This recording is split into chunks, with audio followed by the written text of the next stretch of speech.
Keith Smith, good morning. Jeff Gaffney, good morning. How you fellas doing? Morning. Jeff, there's about 3 people watching this that don't know you. Let's start off with introducing yourself. And I did not know you were the highest point scorer in UVA soccer. So we try to keep that a secret. Not many people know it, but it's kind of another lifetime ago. But we all have one of those. I'm known around the community, I guess, as the CEO of Real Estate 3. I've been with the company over 30 years, but what really makes me famous is that I'm married to Dr. Mo Gaffney. Have a wonderful wife who spent the last year as the principal of the Covenant Lower School. So I got very involved in that community with my wife. We have 4 children that we've raised in Charlottesville. 3 of the 4 went to UVA graduates. The 4th graduated from Hokie, Virginia Tech, and so I am Hokie friendly. It took me a little while on that, but I am Hokie friendly, and just love Charlottesville. I've been in real estate, as I said, for over 30 years. Love it here. It's a great community, great place to raise a family, and thanks for having me on the show. It's an absolute pleasure. We're titling this Lessons from Legends, and you qualify as a legend. Plus, you got legendary hair, man, which we talk about regularly on this show. So we wanted to kick off a little bit about Glenmore. We kind of wanted to talk a little bit about a specific subdivision on that end of it. And can you give us... Well represented on the set right now. Well represented. Can you give us like a quick synopsis of the history of that? Because that goes back quite a while. And, just a couple of minute or so kind of thing. Okay, you'll have to cut me off because I love talking about Glenmore. It has a true family history for me. My wife's father, the late, great Frank Kessler, was the developer of Glenmore, and what an entrepreneur he was. And Glenmore was kind of the culmination of his real estate dream. If you go back in his life, he was a hard-working guy from New Jersey, came down to Charlottesville on a football scholarship, great big man. Got into the restaurant business in Charlottesville, one of the ones many of our listeners would know. He owned the Virginian for a period of time while he was in school. There's some stories about that. Just by the way, the reason he got into the restaurant business, because if you wanted to sell beer to the fraternities, you had to own a restaurant. He figured out that formula, and he was a big enough man.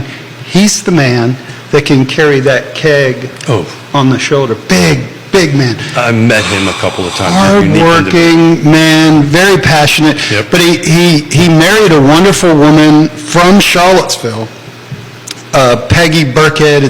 It was obviously Peggy Kessler. And the two of them made a great team. She was into the dog. She was into the breeding. And she made that a business. German Shepherds. She ended up Corgis, of which we have one that is somehow connected to her breeding.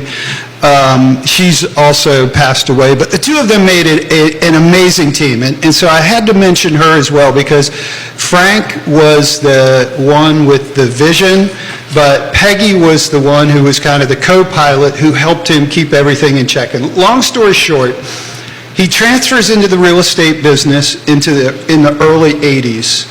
And he worked with a lot of great people. Bill Howard is one of them that he worked very closely with. Lenny Mayu is somebody he worked very closely with. Steve Runkle, Charlie Armstrong, Art Pearson. The list is long, and talk about legendary people. But he founded Real Estate 3, grew that company, got into the land development business. His first big play is Forest Lakes up on 29 North, 1,600 homes with a swim and tennis club, but it didn't have the golf.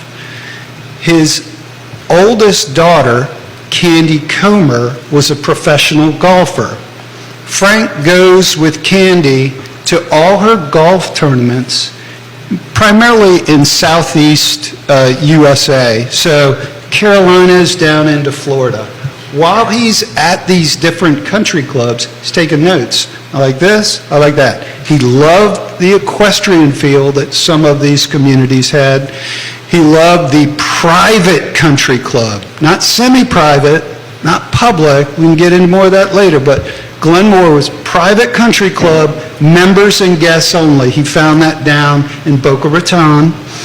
And so he took essentially his greatest hits, his vision, and he found Glenmore, the property. It was 1,600 acres. It was just a farm for sale, not in the growth area.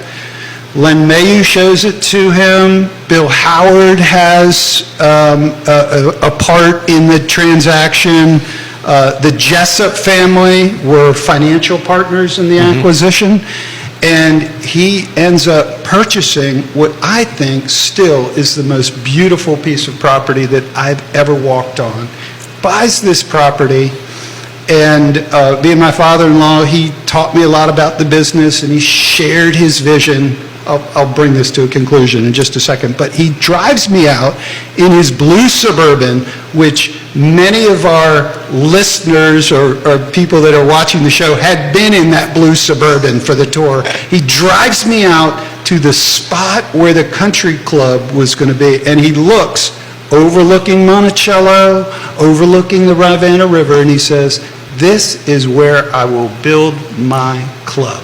I can go on, let you ask any other questions, but he ends up getting, this would be a whole nother story. He and Steve Runkle had to work like crazy to get the property into the growth area. Oh, yeah. Because it was not, so it had to go through the rezoning, and so he took a chance buying a property not in the growth area and going through all. Which is not normal. No, it's usually the other way around. It's usually the other way around. You'll appreciate this. The member guest tournament's happening right now. The guys just put on the feed. We're watching Jeff at the member guest tournament right now, talking about Glenmore. Yeah. It was awesome. Yes. I love social media used for the good. Keith, you got something on your brain over there. Yeah,